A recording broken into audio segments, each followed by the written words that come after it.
Buenos días, queridos estudiantes. Espero que todos se encuentren bien de salud, igualmente sus respectivas familias.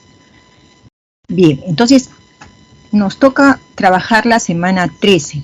Vamos a iniciarlo con educación cívica porque algunas veces les dejo un poquito menos de tiempo para esta asignatura, ¿sí? Bien, vamos a trabajar, como les decía, el poder ejecutivo, igual que el poder legislativo. Primero vamos a ver su estructura, qué elementos lo componen, ¿no? Qué autoridades, qué instituciones, ¿no? Y nos vamos a dedicar también fundamentalmente a ver cuáles son las funciones que cumple el presidente de la República y también obviamente los ministros, ¿correcto? Bien, entonces vamos con la primera diapositiva y tenemos aquí una foto. Algunos seguramente reconocen, ¿no?, de qué institución se trata o de qué lugar se trata, ¿no? En el centro de Lima tenemos la Casa de Gobierno. Al costado está el Palacio Municipal, ¿no?, de Lima. Está en el centro de Lima, ¿no?, en la Plaza Mayor de Lima, así se va a llamar, y aquí estamos viendo un escenario donde se repite todos los días. Ahora actualmente por este estado de emergencia no estoy segura si lo están realizando, pero es un desplazamiento, ¿no?, de cambio de guardia, y lo hacen todas las tardes al mediodía, ¿no? Es un gran espectáculo, sobre todo muchos turistas, ¿no?, todos los días se acercan a ver este acto. Bien, el Poder Ejecutivo, ¿qué viene a hacer? Bueno, sabemos que hay tres poderes del Estado, ¿no? El Poder Ejecutivo es aquel que ejerce sobre todo la administración, ¿no?, y el manejo de todos los bienes, ¿no?, que posee el Estado. ¿De acuerdo? Bien, ¿cuáles son los elementos más importantes que integra el Poder Ejecutivo? Tenemos, ¿no?, la Presidencia de la República, que va a estar representado por el Presidente de la República, pero también va a contar, ¿no?, si él faltase, con el primer, digamos, vicepresidente y un segundo vicepresidente que, por las circunstancias que conocemos, ¿no?, de lo que estamos viviendo actualmente, ¿no?, tenemos a la segunda vicepresidenta en este momento cumpliendo ese papel, ¿no?, de presidenta del Perú, ¿ya? Luego tenemos el Consejo de Ministros, ¿no? Está comprendido por un conjunto de autoridades que les vamos a llamar ministros y que han sido elegidos, han sido seleccionados, mejor dicho, no elegidos, sino seleccionados por el propio presidente de la República. Este Consejo de Ministros tiene también, ¿no es cierto?, una autoridad. Esa autoridad viene a ser la presidencia del Consejo de Ministros. Entonces, la presidencia del Consejo de Ministros recae en quien vamos a llamar primer ministro, ¿no?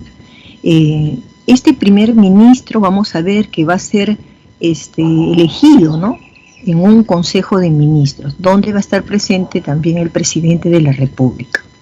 Luego tenemos, ¿no?, que cada uno de estos ministros va a trabajar fundamentalmente en cada uno de los ministerios que funcionan en nuestro país, ¿no? Y finalmente es necesario que existan entidades públicas. Decir entidades públicas quiere decir que son instituciones que atienden, ¿no?, digamos, a la población, a toda la población en general, a la nación, ¿no?, o a grupos de la nación, ¿no?, para resolver algunos problemas de orden público también. Por ejemplo, hay hay un poblado donde no les llega el agua, ¿no?, no tienen agua potable, ¿no?, por algún motivo, ¿no? Entonces, existen instituciones públicas que se van a encargar de esos servicios, ¿no?, que son necesarios, ¿no?, para la vida, ¿correcto? Bien, entonces vamos a pasar ahora a ver cada uno de estos elementos, ¿no? Entonces, en primer lugar, vamos a ver la presidencia de la República, ¿correcto? Bien, quien haga de presidente de la República, ¿no?, primero que nada tenemos que recordar que personifica a la nación. ¿Quiénes comprenden la nación? Ya lo habíamos visto en un momento anterior. en una clase anterior, la nación está comprendida por toda, ¿no?, la población, ¿no?, toda la población peruana, de todas las regiones, ¿no?, de todas las culturas, ¿sí? Y es decir, esto que nos lleva a la reflexión siguiente, que el presidente no puede tomar, digamos, decisiones por el solo hecho de él pensar qué es lo correcto, ¿no? No es así, ¿no? ¿Por qué? Porque al haber sido elegido presidente, entonces él se debe a la nación. Lo que la nación le falte, necesite, seguramente que ha sido percibido en las campañas, porque los movimientos políticos para candidatear siempre están difundiendo sus programas, ¿no?, de alcanzar la presidencia, qué es lo que harían, ¿no? Entonces, obviamente que ese presidente, si ha sido elegido mayoritariamente, ¿qué quiere decir? Que se seguirá, ¿no es cierto?, el plan de gobierno que determinen al inicio de lo que va a ser su gestión. Y en esa política, ¿no?, de gobierno seguramente estarán muchos de los requerimientos que ha hecho la población desde todos los rincones del país.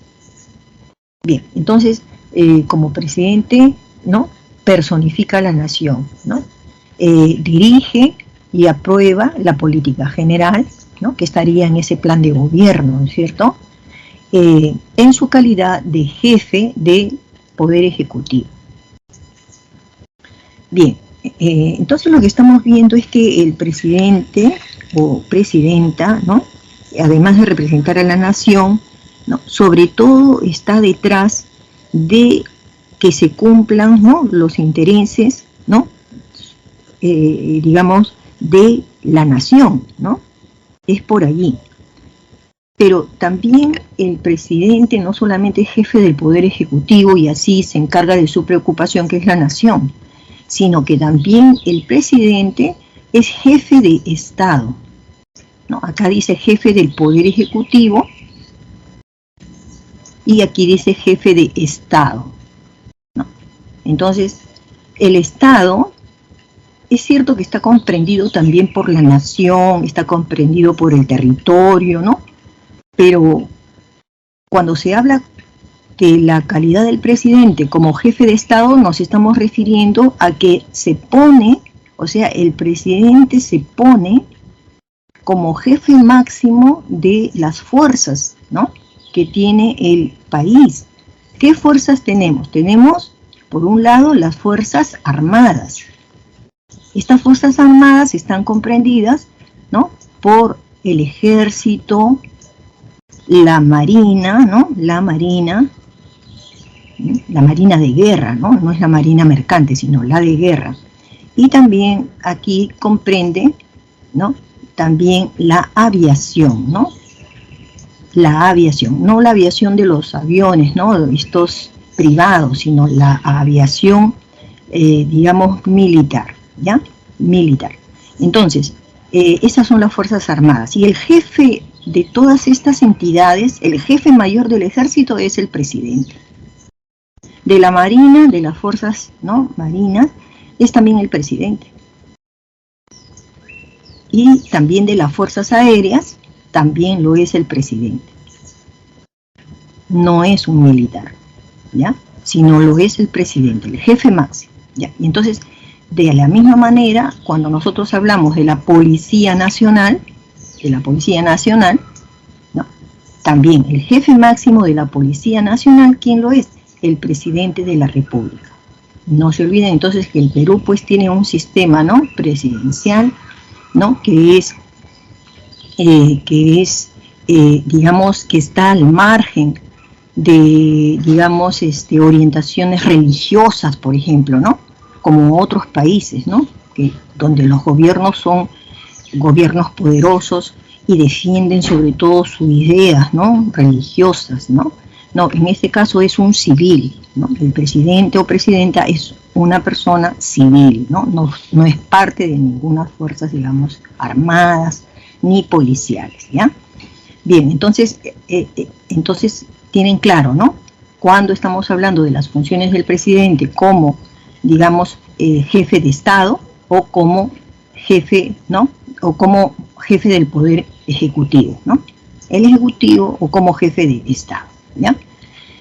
Bien, para ser elegido entonces como presidente o presidenta, ¿no? El mínimo de años que se le pide, no más joven, ¿ya?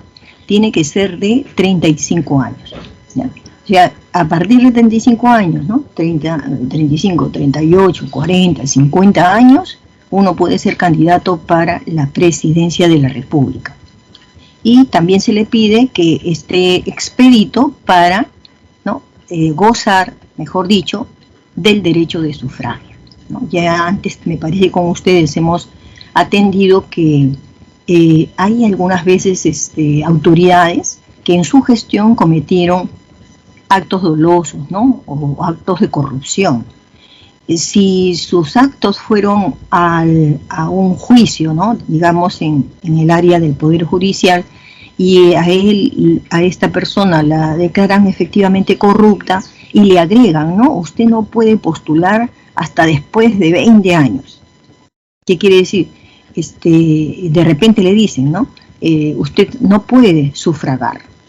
Es decir, cuando nos dicen aquí y gozar de derechos de sufragio, quiere decir que seguramente sus antecedentes son totalmente limpios, ¿no? No tiene ninguna dificultad para que él pueda sufragar, ¿ya? Es elegido por sufragio directo. Miren ustedes que ya sabemos que se necesita de toda esta población que va a votar cada 5 años para elegir presidente. Entonces, de ese 100% de los que van a votar, al menos, ¿no? un poco más de la mitad, ¿no? Si se ha logrado un poco más de la mitad, entonces uno ya es, ¿no? El que ha obtenido esto es declarado como el ganador de esas elecciones. Pero como ustedes han visto, ¿no?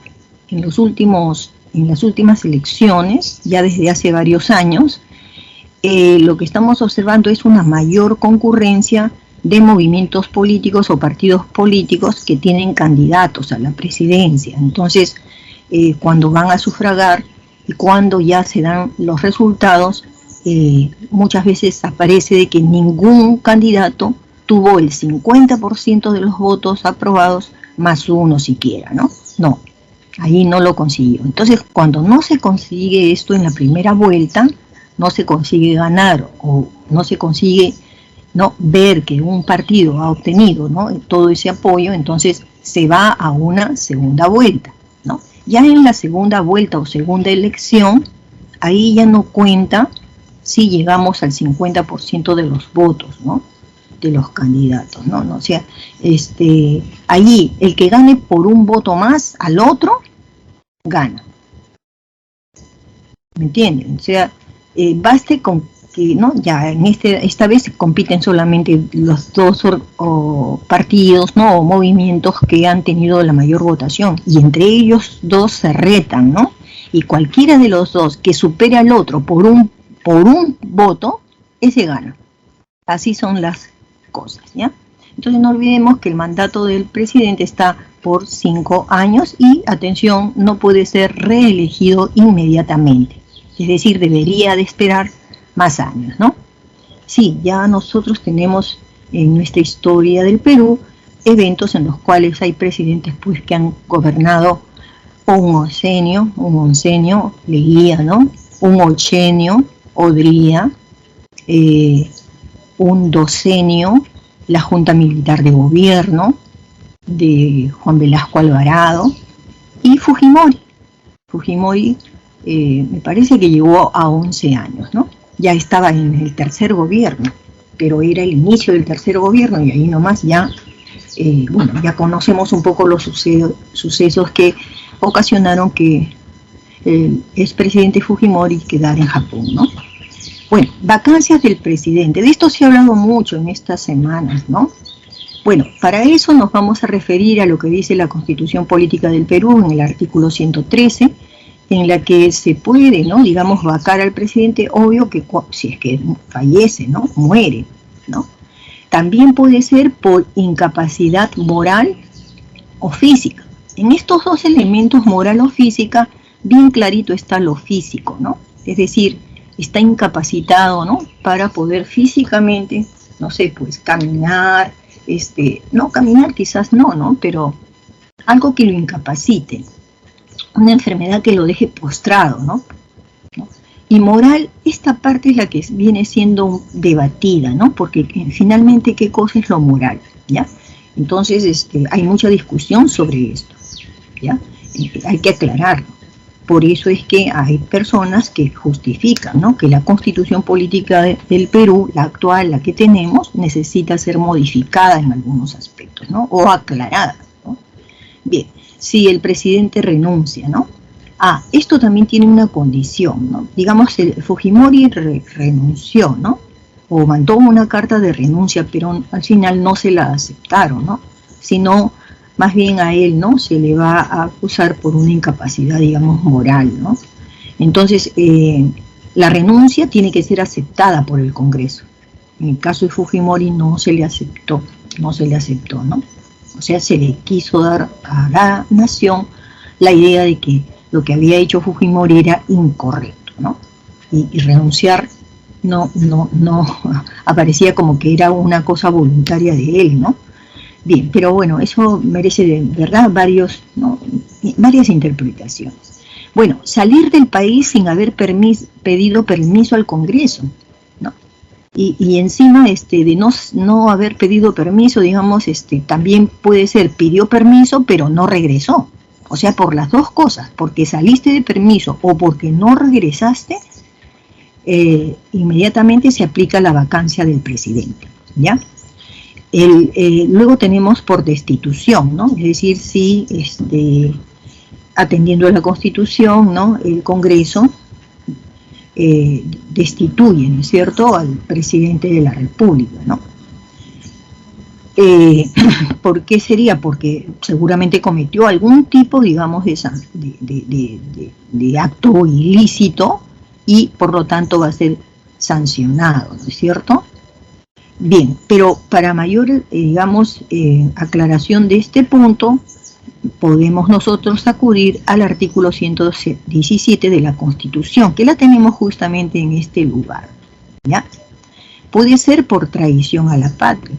Una forma, por ejemplo, de traicionar a la patria es, digamos, que tengamos un presidente que revela, ¿no?, una información confidencial donde esa información pone en peligro, digamos, a toda la nación peruana, ¿ya? Es una forma, ¿no?, de cómo podría haberse producido una traición a la patria, ¿sí? Por impedir las elecciones, ¿no?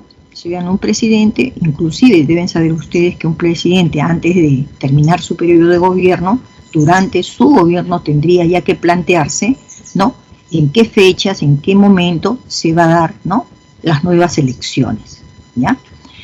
También podría ser, ¿no?, digamos, vacante el puesto del presidente cuando el presidente disuelve el Congreso, ¿ya? Ahora, atención, hay formas de disolver el Congreso, ¿no?, y eso está aclarado en este artículo 134. Se puede disolver el Congreso cuando el Congreso, al haber invitado en 2 ocasiones distintas, ¿no?, al primer ministro, ¿sí?, lo invita para que justifique, ¿no?, es decir, para que primero le dan tiempo para responder un conjunto de preguntas y como resultado de las respuestas que da el primer ministro, entonces es como tener, pues, ¿no?, a los profesores que lo están evaluando. Y finalmente, ¿no?, esos congresistas que yo, ¿no?, más o menos ponía como ejemplo, los profesores, ¿no?, cuando estos congresistas desaprueban, ¿no?, lo que ha hecho en su gestión ese primer ministro, entonces les dicen, no le vamos a dar la confianza, porque hay una votación, ¿no?, si le dan la confianza o si no le dan. Si el Congreso mayoritariamente dice, no te doy la confianza, se cuenta. Ya ha habido ahí entonces un rechazo.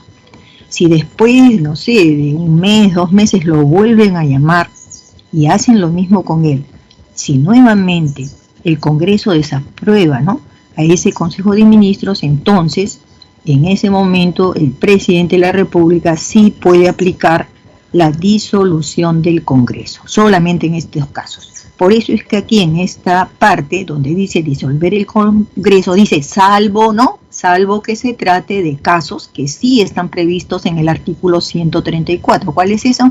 Cuando 2 consejos de ministros han sido prácticamente desestimados, ¿ya?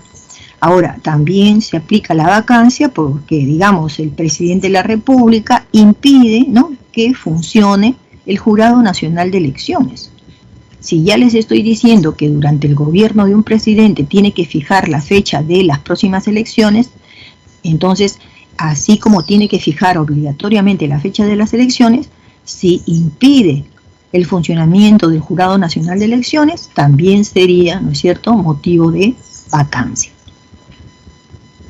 Él no se puede de ninguna manera impedir el trabajo del Jurado Nacional de Elecciones, porque se supone que el Jurado Nacional de Elecciones debe quedar pulcro, debe quedar intacto. ¿Por qué?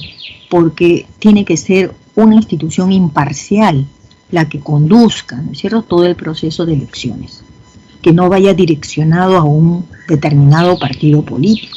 Eso sería el colmo, eso no es democrático. Entonces aquí nos amplían las funciones que tiene el presidente como jefe de Estado, ¿no? Hemos dicho, como jefe de Estado, ya saben, como Estado, me está hablando del Ejército, me está hablando de la Marina, me está hablando de ¿qué más? De las Fuerzas Aéreas, me está hablando de la Policía Nacional, como jefe de Estado. Entonces, como jefe de Estado, el presidente debe, ¿no?, cumplir y hacer cumplir la Constitución.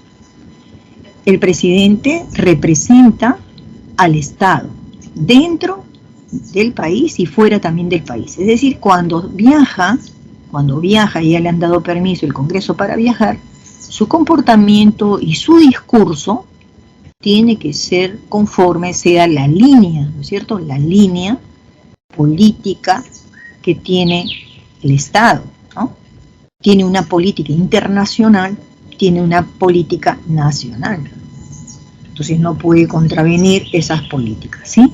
Velar por el orden interno, para eso está contando con todas estas fuerzas, la seguridad también, ¿no?, de amenazas desde el exterior, ¿no? El presidente como jefe de Estado convoca elecciones, dirige la política exterior, las relaciones internacionales. El presidente como jefe de Estado puede indultar. La semana pasada hablábamos de amnistía, ¿no? El poder legislativo puede dar amnistías. En cambio, el presidente puede dar indultos, ¿no? El indulto es diferente a la amnistía. Para la amnistía tiene que darse una ley de amnistía.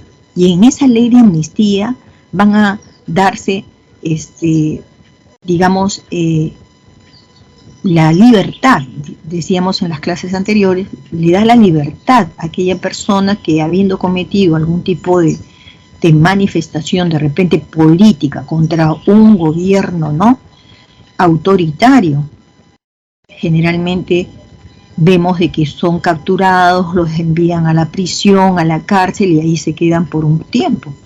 Pero cuando entra un gobierno democrático, ¿no?, por encima de lo que es un gobierno autoritario, entonces el gobierno democrático reflexiona y dice, ¿por qué estas personas que el gobierno anterior, autoritario, los envió a cárcel, ¿no?, ¿por qué los vamos a seguir manteniendo en cárcel?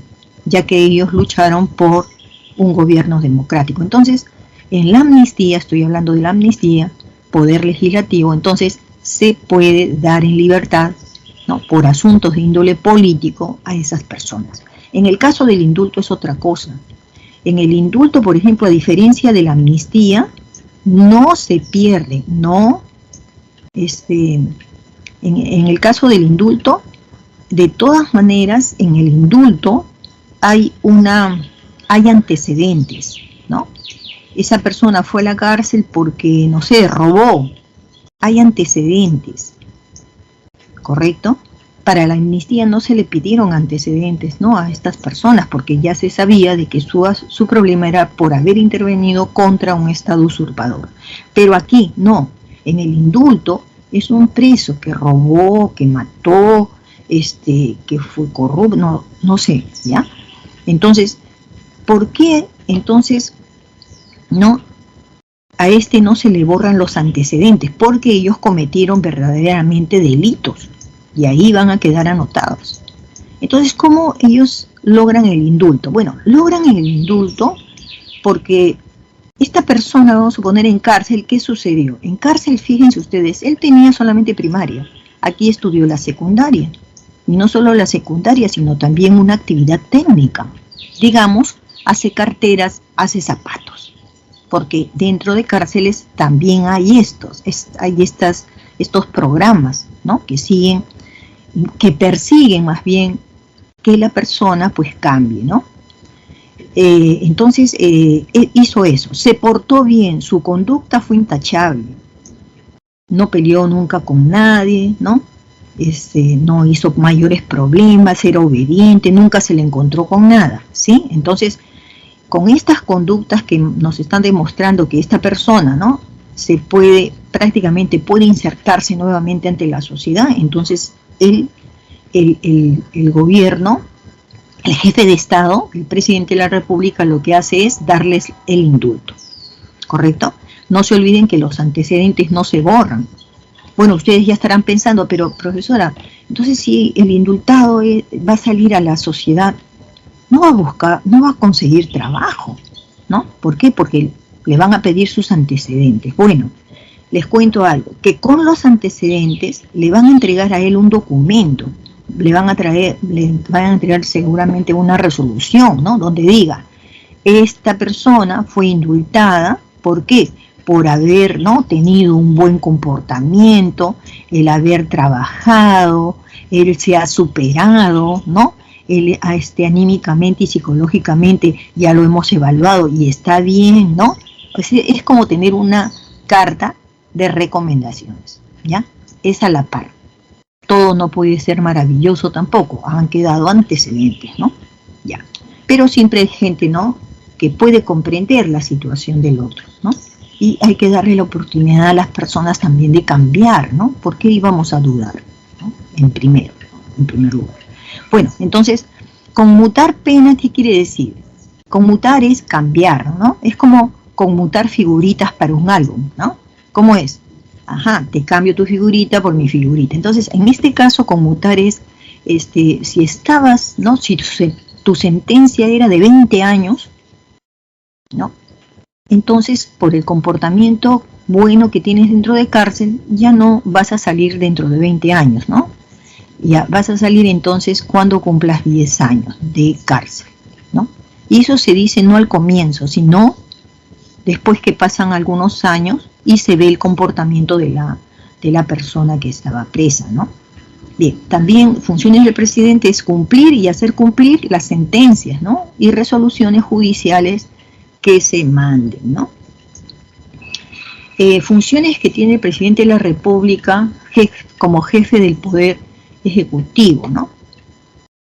Bueno, es dirigir y aprobar la política general del gobierno, ¿ven? Existe una política general del gobierno. Esta, y en parte, está hecho, ¿no?, se ha ido generando, se ha ido resolviendo en tiempos de candidatura. Quizás alguno de ustedes también esté pensando lo siguiente, pero profesora, en tiempos de campaña, todos los candidatos nos prometen de todo nos están prometiendo.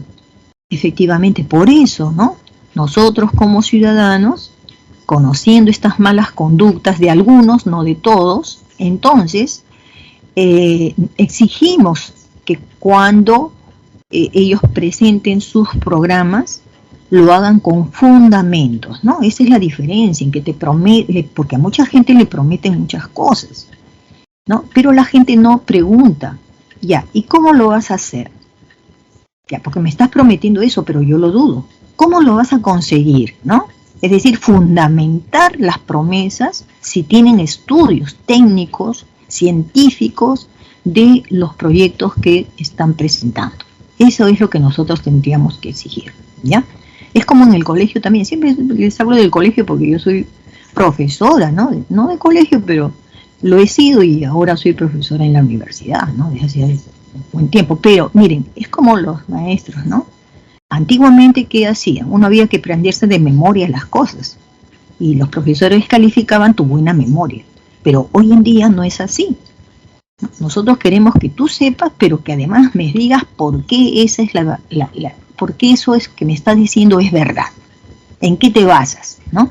O sea, hay que fundamentar, ¿sí? Eso es importante entonces, ¿ya? Ejercer el derecho, ¿no?, de iniciativa legislativa. Esto ya lo hablábamos también la vez anterior, ¿no?, en la clase anterior.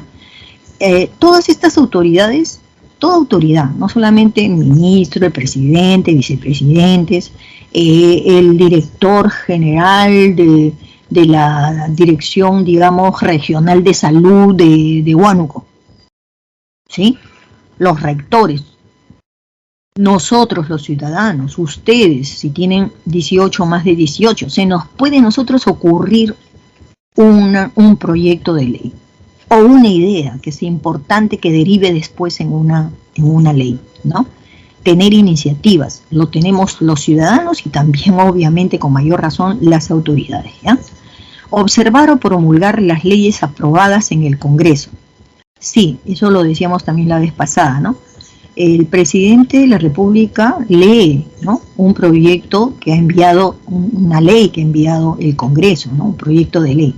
Entonces el presidente lo puede hacer dos cosas, o lo observa o lo promulga. ¿Qué cosa quiere decir observar? Observar quiere decir está analizando la ley y si le pone algún pero, ya, esta ley me gusta, pero tal cosa, entonces, como ha sido observada, la ley vuelve nuevamente al Congreso, pero ¿para qué? Va de frente a qué?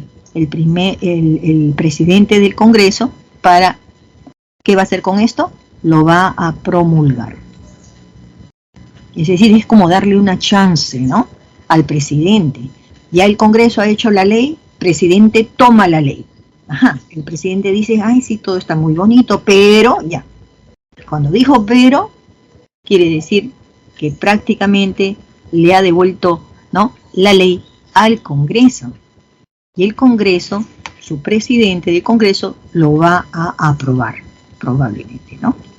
Por eso es que algunas leyes, si ustedes leen al final de la ley, ¿quién lo firma? Vamos a ver que no siempre son firmados por el presidente de la República. Hay leyes que han salido firmados por el presidente del Congreso de la República, ¿de acuerdo? Bien, por otro lado, el jefe del Poder Ejecutivo, si el presidente administra la hacienda pública. ¿Qué cosa es la hacienda pública? Todos los bienes que tiene el Estado. Tierras, empresas, industrias. Bueno, tiene industrias estatales, sí, algunas todavía hay, ¿no? No las privadas, ¿eh? No las privadas, ¿ya? Los recursos naturales, ¿sí? Todo eso, ¿sí? La hacienda pública. Luego dictan medidas extraordinarias mediante decretos de urgencia. Un decreto de urgencia fundamentalmente tiene que ver con los asuntos económicos, ¿ya? O sea, económicos. Digamos, no saben ustedes, ¿no? Antes, los presidentes, para calmar un poco el rencor, ¿no?, o los pedidos, ¿no?, de la ciudadanía, era dar decretos de urgencia. Con Alan García, con el gobierno de Alan García, hubieron muchos decretos de urgencia, y ustedes no saben, los profesores, ¿no?, cuando llegaba un decreto de urgencia decía, auméntese, ¿no?, el salario de los profesores en tanto. Es más, había una época en que hubieron varios decretos de urgencias, ¿no? Cada 3 meses era aumento de salario a los profesores y a otros también, doctores, por ejemplo, ¿no? Pero al mismo tiempo había pues una inflación, una hiperinflación, ¿no? Claro, eso es no es tanto, ¿no? Digamos, pero los decretos de urgencias tienen que ver con lo económico, básicamente, ¿ya? Nombrar y remover a quienes ejerzan altos cargos, sí, sobre todo estos cargos que tienen que ver, por ejemplo, los ministros pueden cambiar. ¿Y por qué cambiarían? Porque el presidente de la República así lo cree conveniente, cambia, ¿no? Pues, no solamente es ministros, puede cambiar rectores no se puede, ya, pero sí puede cambiar directores, ¿no? De las UGELes. El director de tal UGEL, de tal distrito, ya, cambiamos porque estamos viendo que no hay ahí movimiento, no se resuelven los problemas. O sea que eso viene desde el Ejecutivo. Si es un cambio entonces a nivel de direcciones regionales, ¿no? O de las UGELes, ¿no? Corren a cargo del Ministerio de Educación, entonces, ¿no? Pero bajo prácticamente la orden que da el presidente. Consejo de Ministros, ¿qué características tiene? Está conformado por ministros que son nombrados por el mismísimo presidente de la República, ¿no? Este Consejo de Ministros es presidido por el presidente del Consejo de Ministros. Entonces se tiene que elegir ahí dentro de lo que viene a ser, ¿no? El Ejecutivo al presidente del Consejo de Ministros, ¿no? Corresponde al presidente de la República presidirlo cuando lo convoca o asiste a sus sesiones. Digamos, ¿no? Vamos a suponer que estamos reunidos aquí todos los ministros, ¿correcto? Y bueno, yo soy la primer ministra. Si no entra el presidente a esta sala, yo voy a dirigirlo como presidenta del Consejo de Ministros. Pero si yo estoy allí y todos los ministros también, y entra el presidente de la República, ¿no? Entonces, ¿qué quiere decir? Que quien va a presidir esa sesión va a ser el presidente de la República y yo me voy a poner a su lado, a un costado. Cuando él me diga que puedo yo hablar algo, me lo va a decir, ¿no? Para que ustedes vean que aquí cuando decimos presidente de la República, no nos fijemos, ¿no? Digamos, ¿quién es él, ¿no? Como ser humano. Entonces no tenemos por qué darle ningún tipo de, o sea, desvalorarlo, ¿no? No lo tenemos por qué desvalorar, porque él, miren ustedes, sea de cualquier región de nuestro país, ¿no? De cualquier región, no sé de qué cultura será, no importa, él es el jefe en el momento cuando se va a reunir con todos los ministros, ¿ya? Y con cualquier otra autoridad, ¿no? ¿Correcto? Entonces, corresponde al presidente de la República presidirlo, ya, correcto, ¿no? Cuando lo convoca o asiste a sus sesiones. Tiene a cargo la dirección y gestión de los servicios públicos. Fundamentalmente, esto es, digamos, la función principal que tiene el Consejo de Ministros, es decir, dirigir y gestionar servicios públicos. Por ejemplo, el servicio público es la educación, ¿no? ¿Quién se encarga de eso? El ministro de Educación. Tenemos pandemia, entonces queremos, ¿no?, que alguien gestione, no solamente que dirija, sino que gestione. Si te está faltando vacunas, entonces dame con oportunidad la cantidad de vacunas que tienes, cuántos meses te va a alcanzar para yo hacer el pedido, ¿no? Eso necesitamos ministros de salud. ¿Se dan cuenta? Entonces, eso se debate en este Consejo de Ministros, ¿ya? Esas son las características. Las atribuciones. El Consejo de Ministros puede aprobar, ¿no?, los proyectos de ley que el presidente de la República somete al Congreso. Entonces, aquí atención con esto. ¿Qué quiere decir? Que el presidente de la República, como tiene iniciativa legislativa, a él se le puede ocurrir, ¿no?, un proyecto de ley. Pero ese proyecto de ley, ¿no?, que tiene el presidente de la República, miren ustedes, ¿quién lo tiene que aprobar? ¿Lo tiene que aprobar primero el Congreso o primero el Consejo de Ministros? Primero el Consejo de Ministros. O sea, tu presidente, con ese que trabajas todas las semanas allí, ¿no?, en tus reuniones, si él tiene una gran idea, él dice que tiene una gran idea, entonces, no, espérate un ratito, a ver, vamos a ver tu ley, ¿no? Vamos a ver si te lo aprobamos.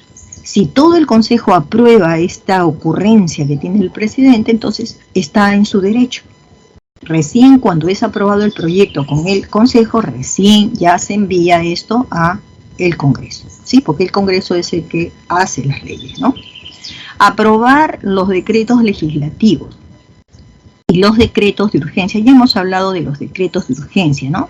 Se dan cuando hay situaciones, ¿no?, económicas de por medio, ¿ya?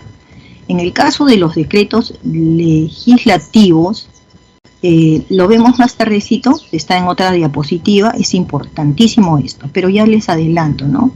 Entonces, estos decretos legislativos tienen que, lo puede hacer, digamos, el Consejo de Ministros, lo va a trabajar, pero para eso tienen que tener un permiso del Congreso, ya que ahora lo vamos a ver en adelante, ¿ya?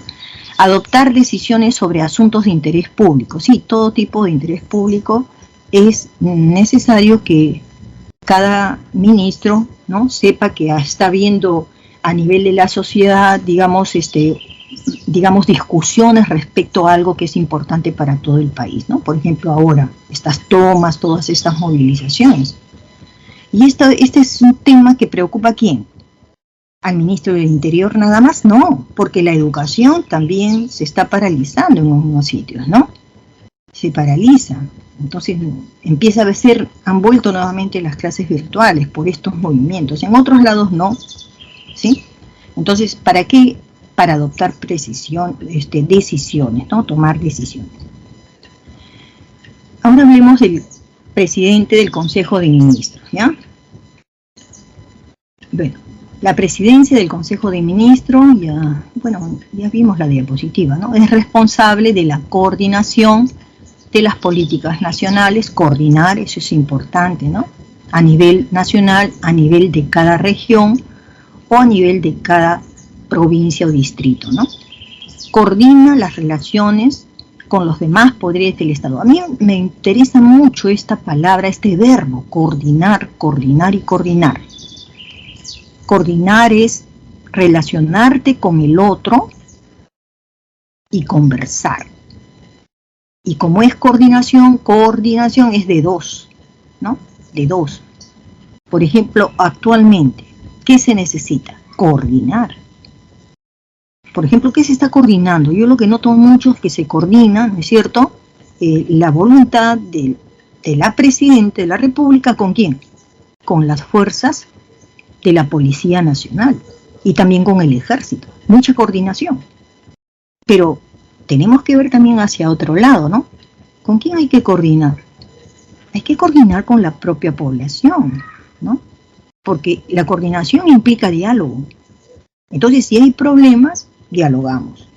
Para que haya diálogo, tiene que haber líderes de un lado y del otro. Porque van a tomar la palabra, ¿no? El líder del pueblo va a tomar la palabra del pueblo. No su palabra, sino la del pueblo, ¿no? Y la presidenta o la autoridad, ¿no?, el ministro, qué sé yo, va a tomar la palabra del Estado. Eso es necesario para que podamos encontrar una luz, ¿no?, al final del camino, ¿sí? Su máxima autoridad es el presidente del Consejo de Ministros. El presidente del Consejo de Ministros, lo tenemos aquí, es, después del presidente de la República, el portavoz del gobierno. ¿Qué quiere decir portavoz? Porta quiere decir llevar, llevar la voz, llevar la voz. ¿A quiénes vamos a llevar la voz? O el presidente del Consejo de Ministros, ¿a quién le lleva la voz? Al pueblo, al pueblo. Es decir, la primera autoridad que se encarga de dirigirse directamente a la población, ¿quién es? El presidente de la República, ¿no? El presidente de la República. En estos días hemos visto, ¿no?, en varias ocasiones ha hablado, ¿no?, la misma presidenta que tenemos actualmente. Recuerdo mucho a Vizcarra, cuando empezó todo lo de la pandemia, todos los días era el propio presidente de la República el que se dirigía a la población, todos los días, a una hora determinada. Ya tenía hasta su programa, ¿no? Uno tenía su programa en ese momento favorito, ¿no? Voy a ver qué dice hoy día el presidente, ¿no? Estábamos muy atentos cada día, cada día. Ya. Entonces, el segundo que puede hablar a nombre del Estado, dando también avisos a la población, viene a ser justamente el presidente del Consejo de Ministros, ¿ya? Cuando no lo da el presidente de la República, lo da el presidente del Consejo de Ministros. Por eso sus palabras tienen que ser el eco de lo que el presidente, ¿no?, está pensando, ¿ya? Coordina las funciones de los demás ministros también, miren, coordina. Eso es importante. Se van a acordar de mí cuando ingresen a la universidad, que será pronto. Ustedes van a coordinar como estudiantes. ¿Con quiénes van a coordinar? Con otros estudiantes, de su base, de su salón, de su curso, de su asignatura, de su grupo, porque en la universidad trabajamos de forma coordinada y cooperativa. Aquí no hay que yo quiero hacer mi trabajo solito, no. Acá se coordina, ¿ya? Porque el Perú nos necesita coordinando. Ese es el verbo que ustedes van a exigirse a sí mismos, ¿ya? Refrenda los decretos legislativos. Refrendar quiere decir, ¿no?, que ya está planteada la idea y el presidente del Consejo aprueba, ¿no es cierto?, el decreto legislativo que el presidente, digamos, ha planteado, ¿ya? Entonces lo refrenda quiere decir, además de la firma del presidente, va la firma del presidente de la República, va la firma del presidente del Consejo. Eso es con decretos legislativos. Y acá nos explican, ¿no? Bueno, también del legislativo, también con los decretos de urgencia y demás decretos, ¿no?, y resoluciones que señalan la Constitución. Aquí hay una advertencia, ¿no? Es nulo o son nulos los actos que haga el presidente y que no tengan, ¿no?, carecen, no tienen la refrendación ministerial. Si le falta, ¿no?, a ese acto del presidente, le falta la firma del presidente del Consejo de Ministros, no va a poder enviar esto a ningún lado. Normas del Poder Ejecutivo, ¿no? Tenemos en primer lugar el decreto. ¿Qué son los decretos de urgencia? Yo les explicaba que esto los da, ¿no?, el Poder Ejecutivo, el presidente, ¿no?, como medida extraordinaria, ¿no? No siempre está dando decretos de urgencia, pero ya vieron cómo Alan García no tenía otra, porque todos los días habían también, ¿no?, movilizaciones de los sindicatos. Entonces, por eso es que cada 3 meses aumentaba el salario a toda la población, ¿no?, o a gran parte de la población, ¿correcto? Entonces, pero esto es ante situaciones de carácter económico-financiero, sobre todo, ¿sí? Y así sacan decretos de urgencias. Los decretos legislativos, ahí viene esto que yo le decía que los íbamos a tratar ahora, ¿no? El decreto legislativo se da de esta manera. El Congreso, ¿no?, de la República, ¿qué hace? Delega, quiere decir, le da el pasecito, ¿no? Es decir, te permito. ¿A quién le permite? Al Poder Ejecutivo. El Congreso le da el permiso al Congreso, el Congreso le da permiso al Poder Ejecutivo, ¿para qué? Para legislar. ¿Qué cosa significa legislar? Dar leyes. Para que el gobierno dé leyes, ¿no? Legislar. Pero, atención, esto tiene peros. ¿Sobre qué el presidente de la República va a plantear leyes? Tiene que ser un asunto específico, ¿no? No puede ser cosas muy generales, no puede ser, sino cosas específicas, concretas, ¿no? Otra cosa, el tiempo que tiene el Poder Ejecutivo para legislar es en un plazo determinado. Un plazo, no es por toda la vida, ¿no? Es un plazo nada más, ¿sí?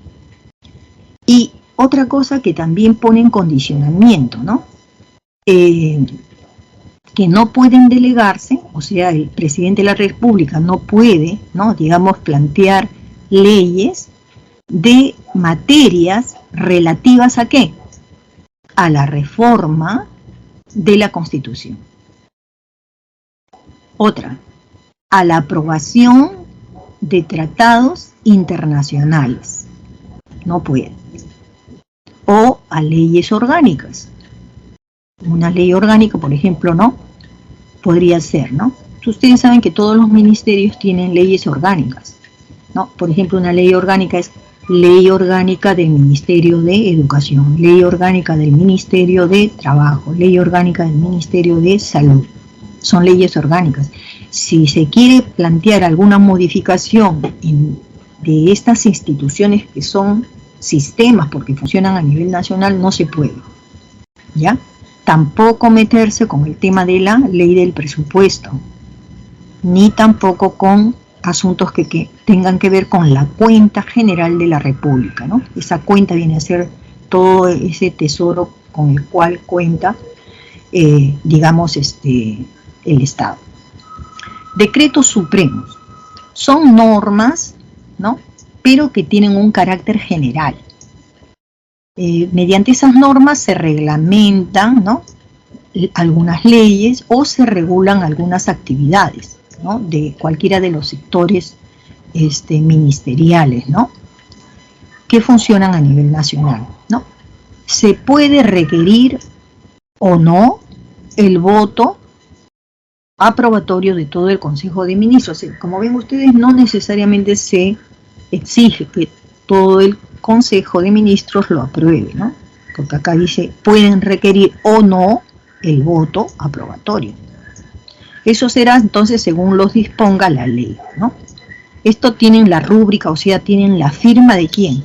Del presidente de la República, y esto a su vez es refrendado por, miren, uno o más ministros, ¿no?, que lo compongan, ¿no? Sobre todo esos ministros tienen que ser ministros que estén, pues, no, digamos, relacionados con esa norma, ¿no? Porque si es una norma que corresponde, digamos, a un decreto que corresponde a un asunto, digamos, educativo, ¿no? Digamos, decreto, se decreta que todos los estudiantes, ¿no?, posean una laptop. Ay, qué lindo sería, ¿no? Bueno, entonces, ¿quién tiene que ver con eso? Ministerio de Educación, ¿no? No voy a llamar al ministro de Minas, ¿no? Por eso dice acá, según sea su competencia. Seguimos. Ministerios, como ven, son muchos. El MINAM, Ministerio del Ambiente, Ministerio de Economía, ¿qué más? De acá quiero aclararles, ¿no? Digamos, el Ministerio de la Producción. ¿De qué se encarga?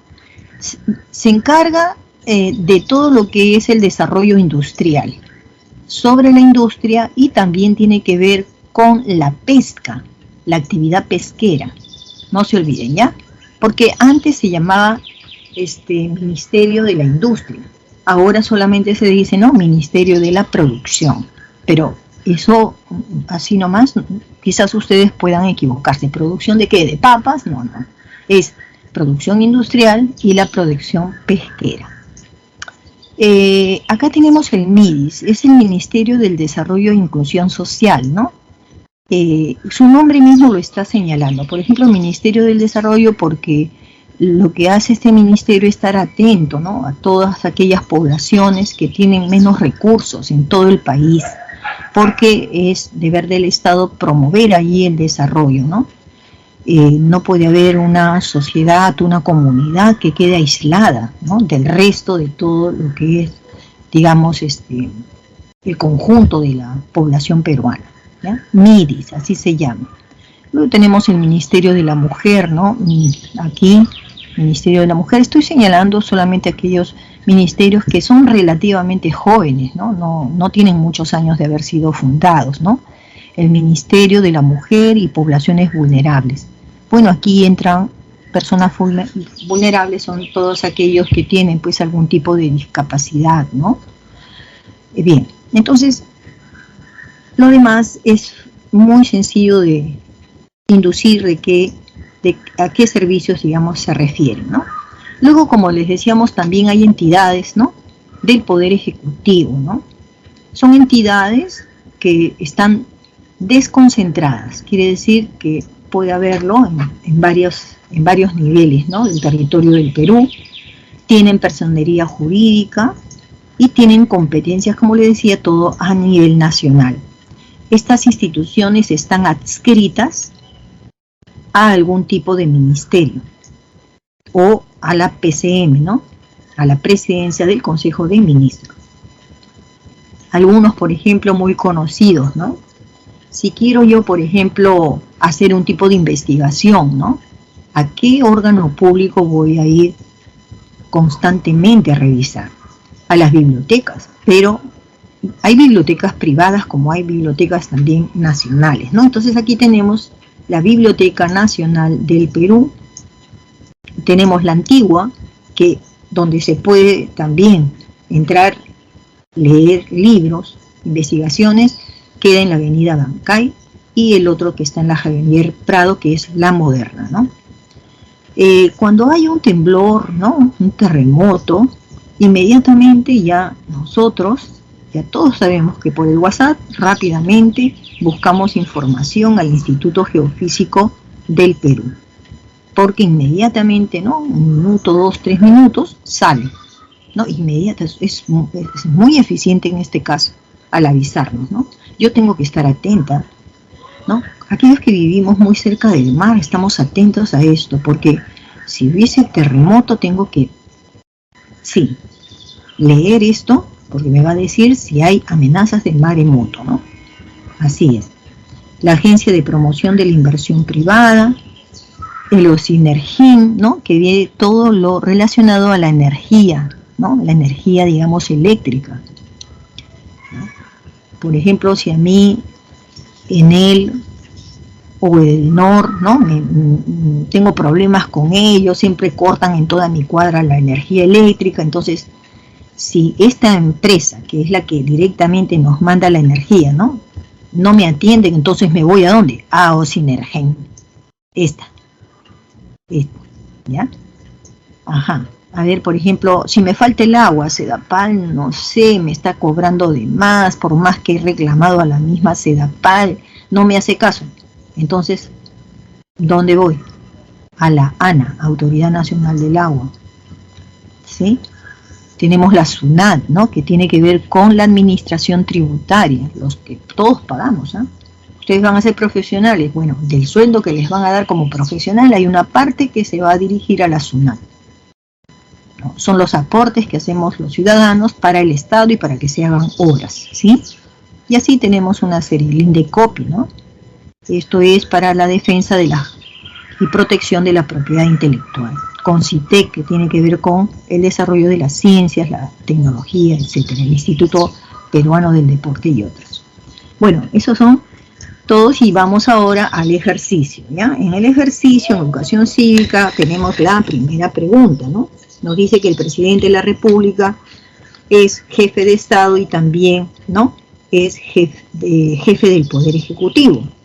La pregunta, ¿cuál de las siguientes atribuciones es propia de la primera función, es decir, del presidente como jefe de Estado, ¿no? Porque eso va primero en el enunciado de la pregunta, ahí arriba dice, como jefe de Estado. ¿Dónde estás? Acá. ¿Listo? Entonces, ¿qué cosa es como jefe de Estado? Por ejemplo, acá dice, la primera, promulgar las leyes aprobadas por el Congreso, administrar la hacienda pública, presidir el sistema de defensa nacional, refrendar los decretos de urgencia y dar por concluido el cargo del ministro de Estado. Dijimos que cuando es jefe de Estado, tiene que ver mucho con ¿qué? Tiene que ver mucho con la nación, ¿no? Es decir, con la seguridad a la nación peruana o también con la defensa a la sociedad peruana, ¿no? Por eso es que la respuesta correcta sería C, porque esta de todas es la única que nos está hablando de un sistema de defensa nacional. Este sistema de defensa nacional no es otra cosa, ¿no?, que el compromiso del Estado, ¿no?, a dar seguridad nacional a toda la población, ¿correcto? Y las otras no, porque las otras están vinculadas al Congreso, a la hacienda pública, que son los bienes del Estado, decretos de urgencia, que es la parte económica, sacar ya a un ministro y cambiarlo por otro, no. Esta es la que está dirigiéndose a satisfacer las necesidades de desarrollo, de bienestar y también de seguridad de la nación. Siguiente, la pregunta número 2, nos dice que el presidente de la República está autorizado, ¿no? No, la Constitución en su artículo 117 solo autoriza acusar al presidente de la República durante su periodo de gobierno por 4 causales, ¿no? Entonces vamos a identificar los enunciados que sean correctos. A ver, convocar a una legislatura extraordinaria del Congreso, no por eso lo van a, ¿no? Lo van a cesar, ¿no? Lo van a vacar, ¿no? Impedir el normal funcionamiento de los órganos electorales, sí, ¿no? Decíamos que si el presidente impide el funcionamiento del Jurado Nacional de Elecciones, ¿no? O de la OMPE, ¿no? O de la RENIEC, entonces sí puede quedar vacante su puesto. La siguiente, disolver el Congreso cuando éste ha censurado a 2 gabinetes, no, sí lo puede disolver cuando ha censurado el Congreso a 2 gabinetes, sí lo puede, no. Entonces hasta ahí no puede quedar vacante, ha hecho lo correcto. En 4, proporcionar información que comprenda la seguridad nacional, sí, porque eso sería traición a la patria, ¿no? Entonces tenemos como respuesta 2 romanos, 4 romanos, la clave D. La siguiente. En el tercer ejercicio, los decretos legislativos, ¿no? ¿Para qué asuntos son? Hemos dicho, para asuntos, decretos legislativos, son normas con rango, ¿no? Y fuerza de ley, que vinieron gracias a que el Poder Legislativo le ha dado permiso al Ejecutivo, ¿no es cierto?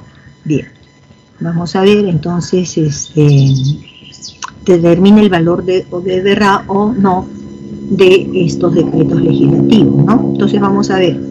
1. Se solicita a través de un decreto de urgencia al legislativo. No. ¿A quién se le solicita? Al ejecutivo, ¿no? Es decir, el poder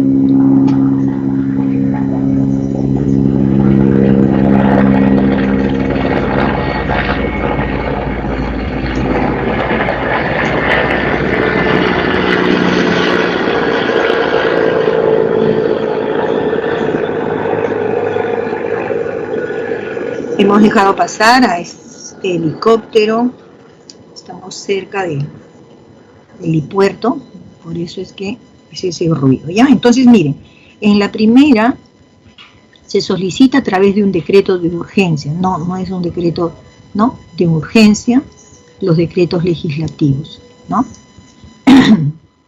Y no es que nosotros le pedimos el permiso al legislativo, ¿no? Bueno, sí se pide en realidad, sí se pide un decreto, pero acá dice el decreto de urgencia. Un decreto de urgencia no se solicita al legislativo, simplemente lo ve el presidente de la República, ¿no? Esto no lo es, ¿no? Es incorrecto, es falso. La siguiente, solo pueden tratarse ahí asuntos de materia económica y financiera. Tampoco es verdad, porque son los decretos de urgencia los que hacen, o los que permiten, ¿no?, plantear una ley relativa a lo económico. 3. Solo requieren la firma o refrendación del presidente de la República. Falso, ¿no? Porque un decreto legislativo, además de contar con la firma del presidente, también se necesita la firma del presidente del Consejo de Ministros.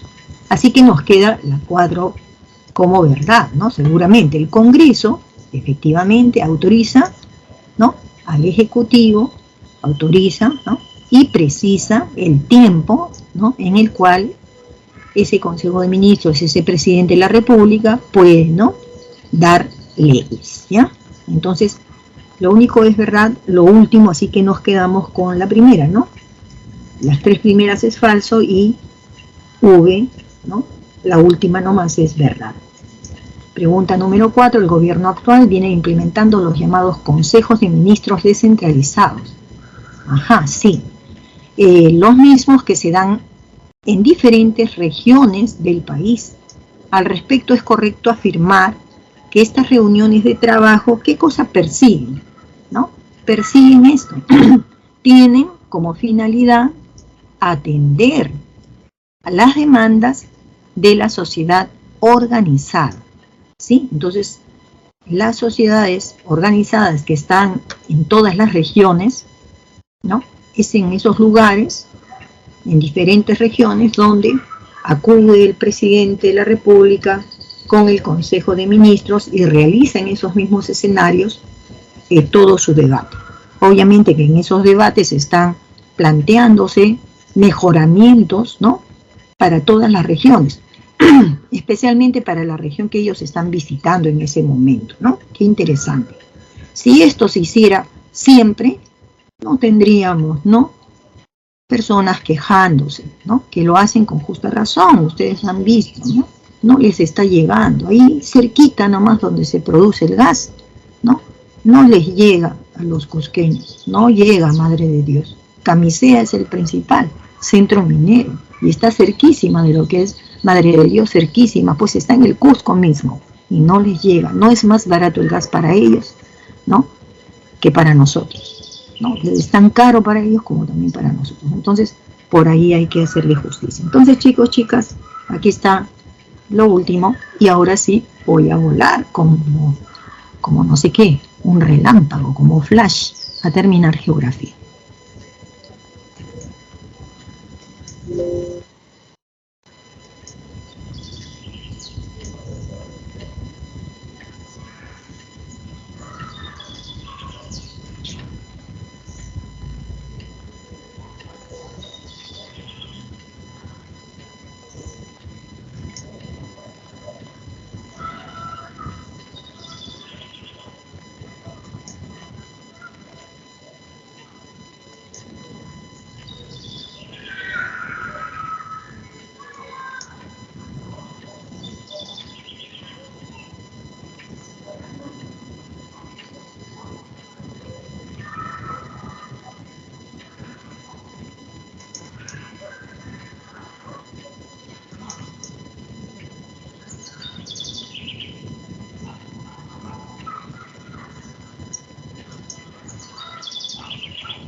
Bien, jóvenes, en geografía vamos a desarrollar la semana 13 las actividades económicas.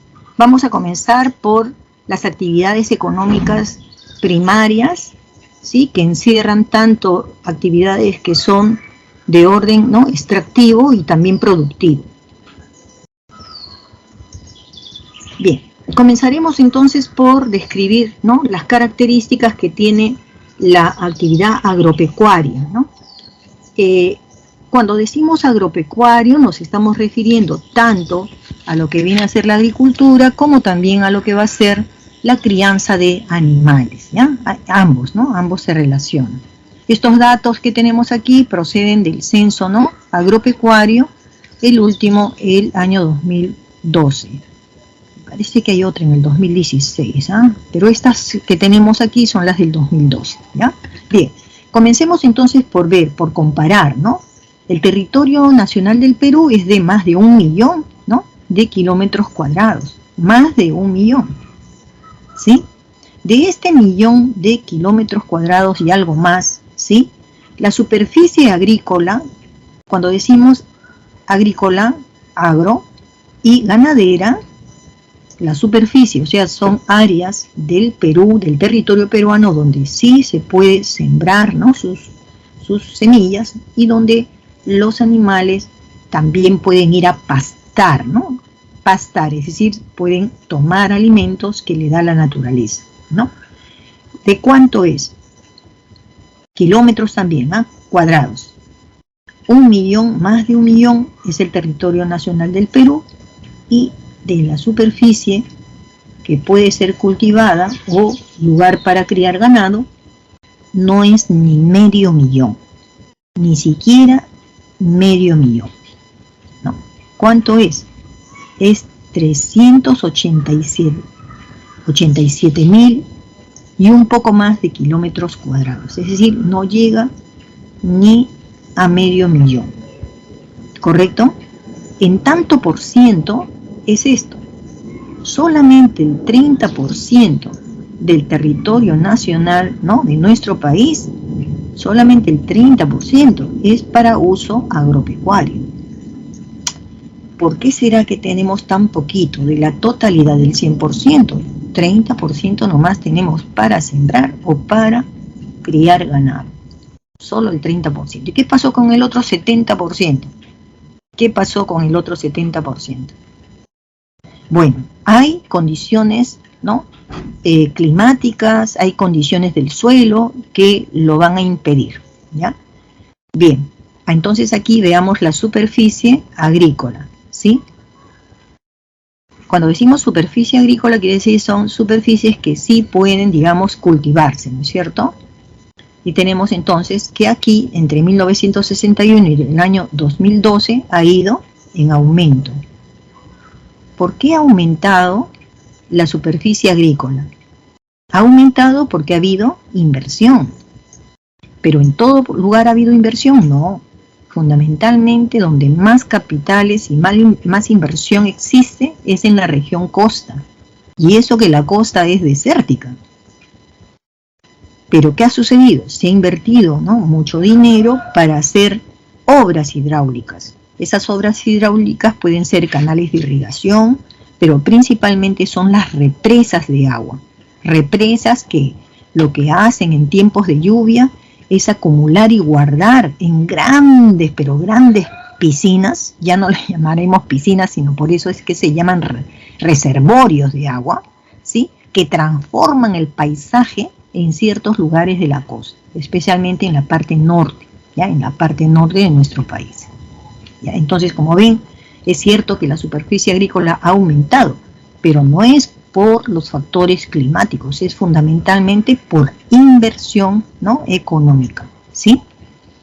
De tal forma que tenemos esto, ¿no? La flechita esta de abajo nos va a señalar qué pasa con esta superficie agrícola. ¿Se cultiva toda esta cantidad de, ¿no es cierto?, de superficie se cultiva? No, no se cultiva. ¿Cuánto de esta superficie de aquí se cultiva?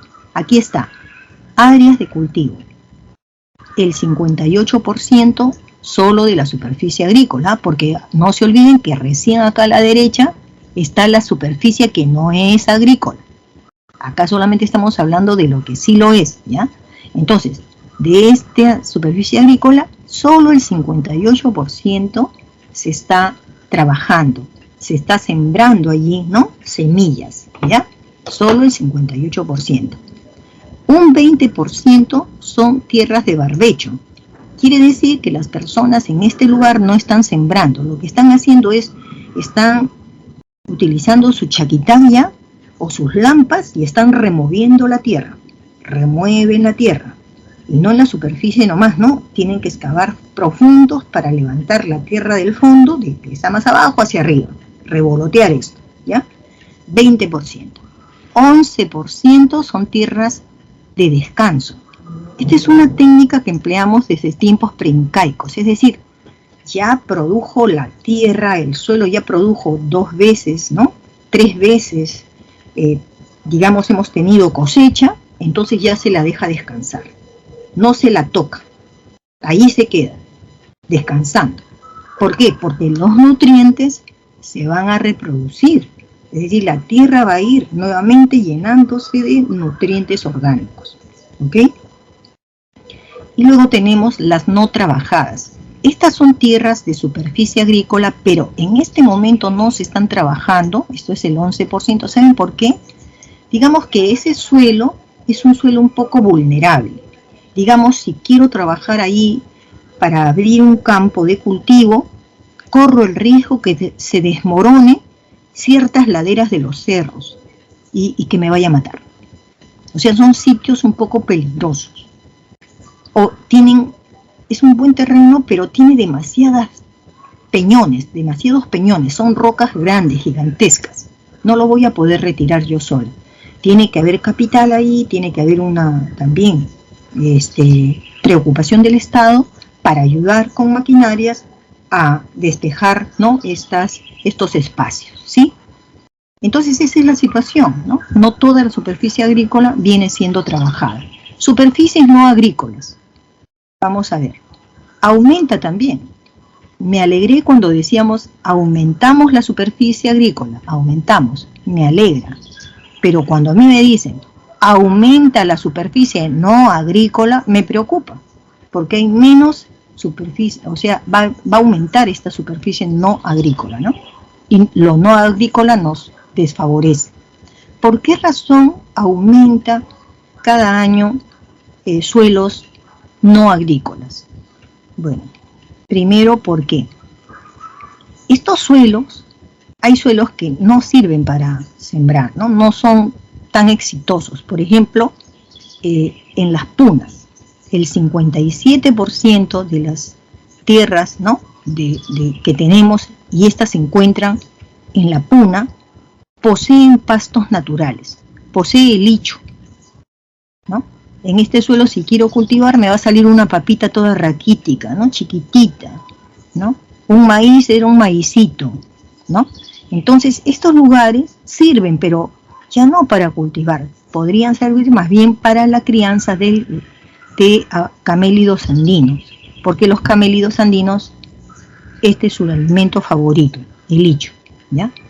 En la selva, donde hay montes y bosques, solamente el 35%, ¿no?, digamos, de suelo, no, el 35% de suelo está cubierto de grandes bosques. Se habla de la Amazonía, ¿no? Entonces ya nosotros hemos explicado eso en una clase donde dijimos que apenas, ¿no?, se puede, digamos, cultivar el arroz, sobre todo ahí donde hay bastante agua, ¿no? Pero después incursionar más allá a producir, no sé, pues papas, ¿no?, camotes, esas cosas, ya es más difícil. La yuca se ha adaptado, sí, se puede sembrar, pero otros productos no. Entonces, son suelos de bosques. Las raíces de los árboles son súper también, ¿no? Y eso no permite la mayor cantidad de alimentos que nosotros sabemos tiene el Perú, ¿no? Y también hay de otros usos el 8%. ¿Ven ustedes? Entonces, ahí tenemos algunas dificultades. Veamos aquí en otro cuadro, ¿no?, digamos cómo estamos con respecto a las regiones naturales, la costa, la sierra y la selva. Entonces, superficies, esto lo vamos a ver aquí, ¿ya?, para acelerar un poquito este tema, del 100%, ¿no es cierto?, de superficie agropecuaria, ahora estamos hablando tanto de cultivar como criar ganado, la región que más está produciendo es esta de acá. Es decir, es mayor la superficie agropecuaria, o sea, estamos hablando del suelo, ¿no?, 57%. En segundo lugar, ven ustedes que del 100% de superficie agropecuaria, el 31% lo posee la Amazonía, la selva, y la costa solamente posee el 11% del 100% de superficie agropecuaria. Qué extraño, ¿no? Qué extraño. Entonces tiene menos suelos para cultivarse en la costa, ¿sí? En la costa. Y es al revés, donde hay más, ¿no?, territorio para cultivar es en la región de la sierra. ¿Correcto?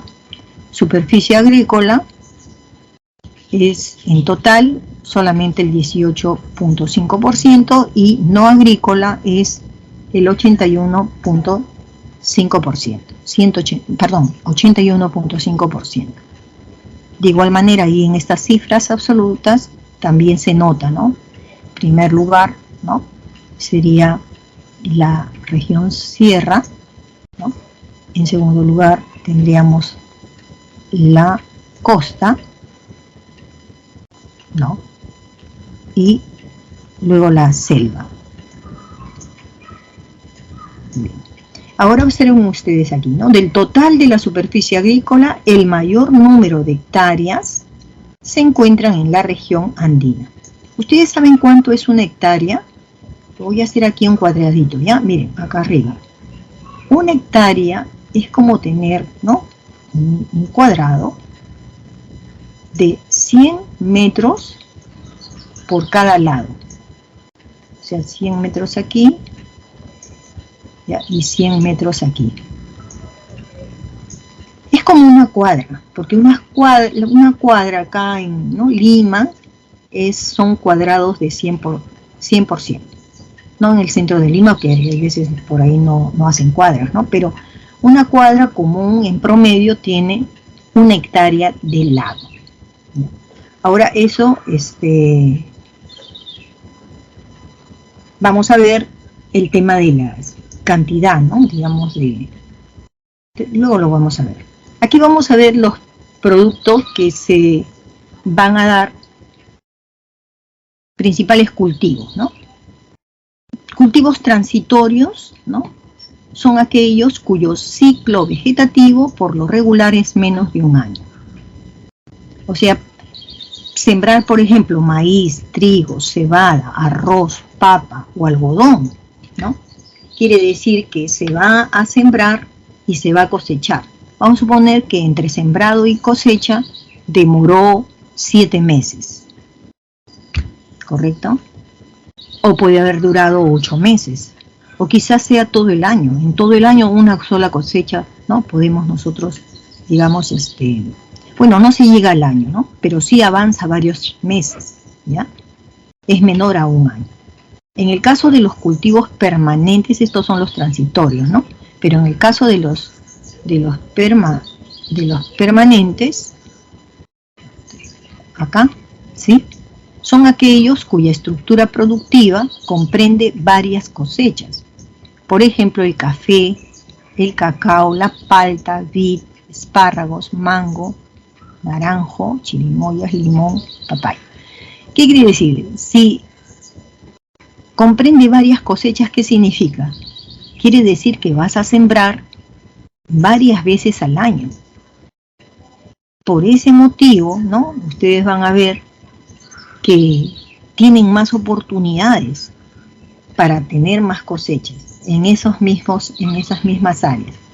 Pero claro, cuando hablamos de la región amazónica, con un clima tropical, ahí tenemos el café, ¿no? Tenemos el cacao. Estos dos productos, café y cacao, son dos productos agrícolas que se venden mucho en el extranjero, ¿ya? Y tenemos un buen café y un buen cacao. Es más, entonces, cuando lo vendemos, podemos venderlos por toneladas, así con su semilla y todo. Pero ya también actualmente estamos vendiendo café y cacao procesado. ¿Qué nos conviene a nosotros? Nos conviene que también sea industrializado, porque de esa manera damos más trabajo a los peruanos, ¿no? Para poder hacer café, por ejemplo, podría ser el café instantáneo, ¿no? Ahora estamos haciendo ese café que ya lleva también polvo de leche, ¿no? Bueno, eso nos conviene cuando tiene mayor valor agregado. De eso vamos a hablar cuando toquemos el tema del comercio, ¿ya? Pero ya estamos viendo de que, ¿no? Las superficies principales de cultivos, ¿no? Están en estos dos lados, en cultivos transitorios, como la papa aquí, y es el producto que más, ¿no? Consumimos. Miren, la papa es lo máximo. Después le sigue el maíz, después el arroz. Nosotros creo que después de China somos la nación que más come arroz, ¿no? En su alimentación. Tenemos la caña de azúcar. Tenemos la cebada, el trigo, ya en menor cantidad, ¿no es cierto? Los frijoles, ya en menor cantidad. Y también en mayor cantidad cultivos permanentes, ¿no? Entonces miren ustedes el café. Varias veces cosechan café, igualmente pasa con el cacao. Las paltas, ¿no? Son hermosas, se venden también a otros países.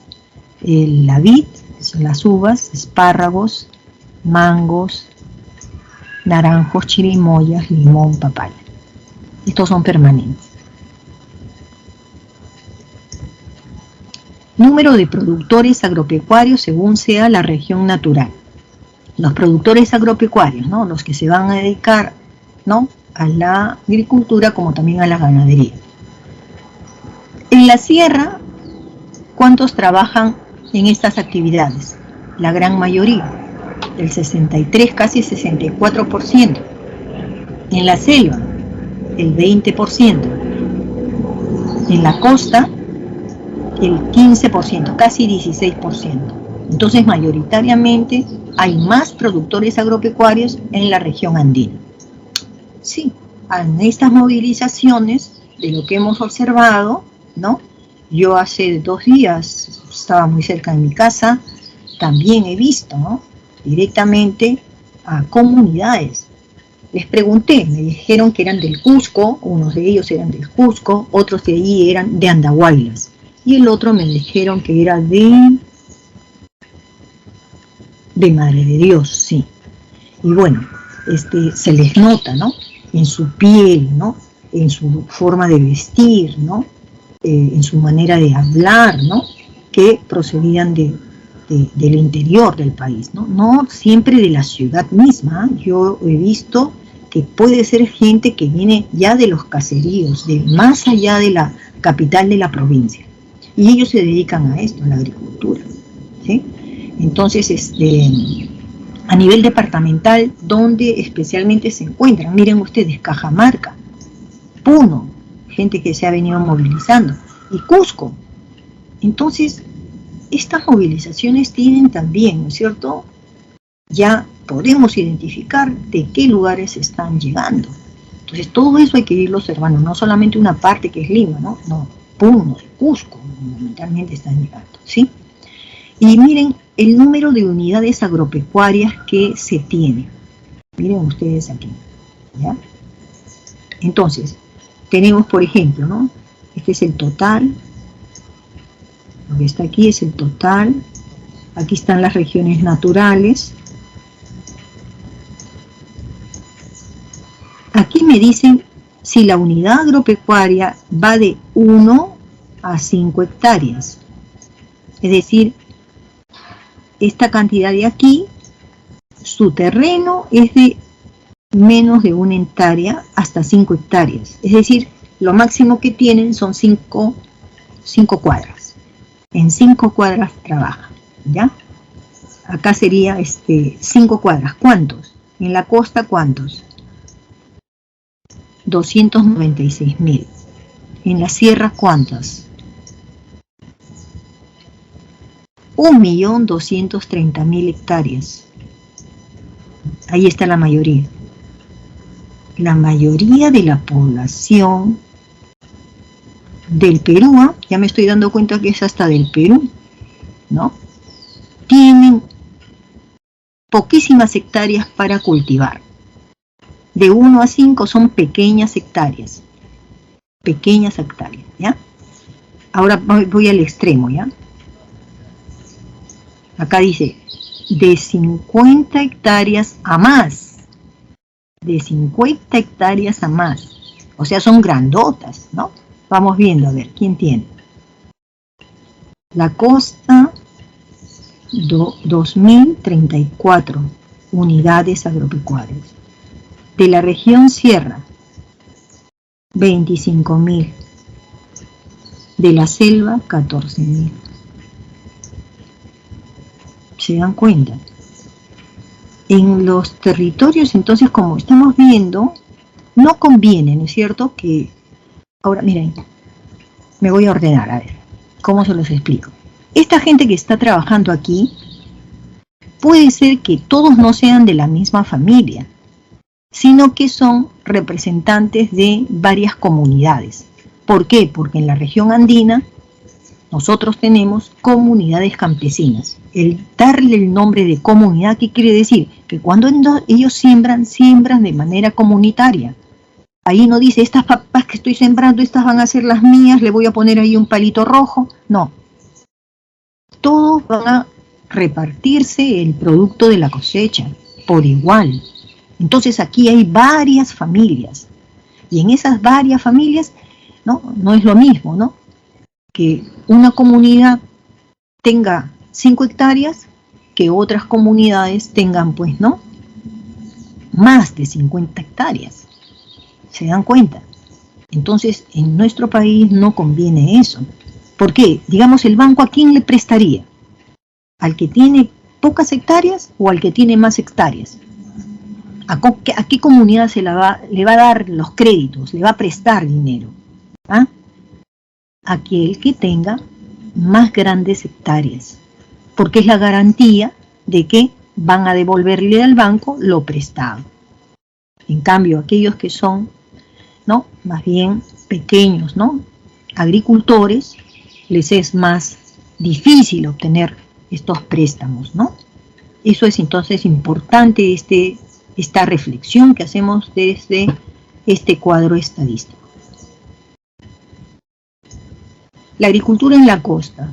Bueno, aquí esta agricultura en la costa es intensiva. Para ahorrarnos un poquito de tiempo, voy a escribir aquí. Las actividades pueden ser intensivas, ¿ya? Y también tenemos las actividades extensivas. Vamos a llamarle intensivo a todo aquello que sume. Sumar, ¿qué quiere decir? Aporta. Va a producir mayor cantidad, ¿no?, digamos, de cosechas, la productividad va a ser mucho mejor, ¿no?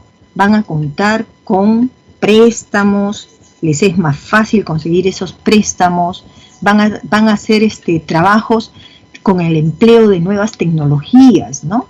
Y nuevas también técnicas hidráulicas, todo lo positivo.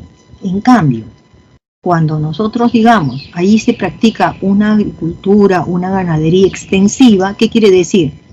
Que, digamos, no quiero decir que es negativo, pero tienen menos condiciones para tener préstamos, para poder hacer digamos, estos canales de irrigación, ¿no? O represas mucho menos, ¿no? Tienen menos posibilidades, ¿ya? Entonces, más posibilidades es cuando hay una agricultura intensiva, más posibilidades, y menos posibilidades cuando es extensiva. Entonces vamos viendo ahora la agricultura de la costa. Es intensiva, se planifica, utiliza maquinarias, en poco suelo tiene mucha producción. ¿Cómo se llama eso? Se le llama productividad. O sea, el terreno produce en mayor cantidad, ¿no? Y ya esa productividad le viene, ¿por qué? Porque ha gastado dinero ¿en qué? En fertilizantes. ¿Ha gastado dinero en qué? En que puede llamar a los ingenieros agrónomos para orientar cómo se cultiva, cómo se cosecha, cómo se libera de las plagas esos alimentos. ¿Me entienden? Productividad, todo les es más fácil, ¿no? Aquí predominan los cultivos industriales, es decir, se cultiva, por ejemplo, la caña de azúcar, se cultiva el arroz, ¿no? Se cultiva el algodón, la vid, las uvas, ¿ya? ¿Por qué es industrial? Porque quien le compra la uva es la industria del vino, quien compra el algodón es la industria textil. La caña de azúcar, ¿quién te lo compra? La industria, ¿no?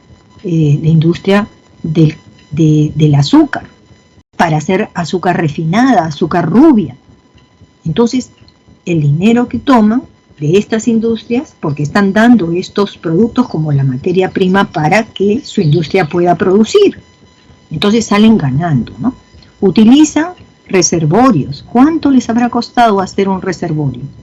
Mucho dinero, ¿sí? Los reservorios y estas obras hidráulicas muchas veces se han dado a través de concesiones. Quiere decir, vienen empresas extranjeras, te levantan el reservorio, digamos la central hidráulica, qué sé yo, y te cobran, pues, ¿no? Pero además se quedan. Los primeros años explotan ellos el terreno, ¿no? Y después ya de muchos años, depende de cómo haya sido el contrato, se van a retirar, ¿no? Entonces es costoso. predomina la superficie agrícola bajo riego. ¿Qué quiere decir? Porque estamos hablando de la costa.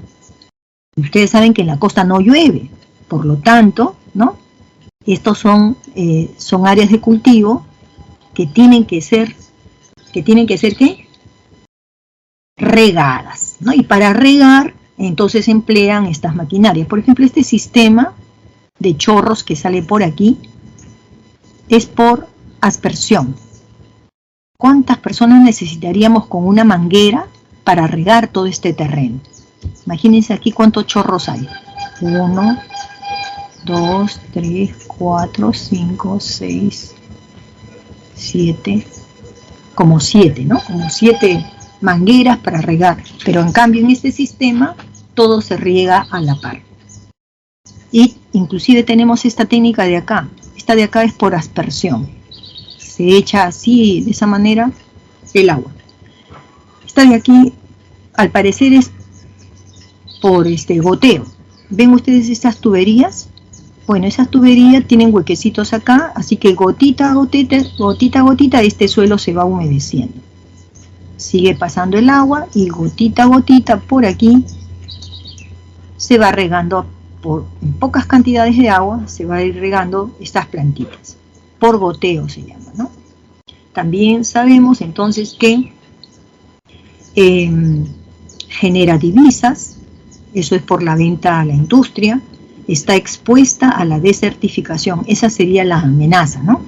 Es decir, que si seguimos ampliando las áreas para cultivar, entonces la sobreproducción podría también, ¿no?, hacer más desértico todavía estos suelos. Acuérdense que para hacer centrales, ¿no?, de represas, ¿no?, para hacer represas, muchas veces se transforma un campo, digamos, productivo, un lugar donde el suelo es productivo, para construir allí, pues, ¿no?, prácticamente estos reservorios. No siempre hacer un reservorio conviene, ¿no? Tiene que ser muy bien estudiada las desventajas que pueden haber, ¿ya? Se emplean maquinarias modernas que reemplazan, pues, el esfuerzo humano, ¿no es cierto? La agricultura en la región andina es de dos tipos. Vamos a tenerlo, ¿no? Predomina la extensiva, ¿ya? Este es uno. Pero si nosotros hablamos, por ejemplo, de los valles interandinos, allí, ¿no?, se practica la agricultura intensiva. Es decir, en la región andina encontraremos de dos tipos, ¿no?, la agricultura. La extensiva, donde allí se hace un trabajo, ¿no?, tradicional como este. ¿Cómo se llama este instrumento? La chaquitaquia.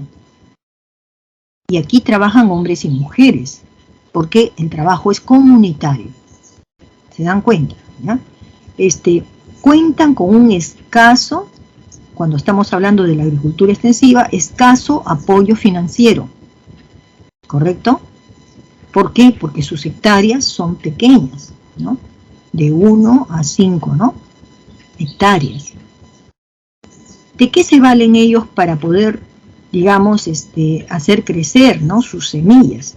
Allí ellos cuentan con la lluvia, ¿ya? Entonces, cuando ellos esperan la lluvia para que su semilla, ¿no?, pueda desarrollarse, a ese tipo de aguas se les llama, de forma como las plantas crecen, se les llama tierras de secano.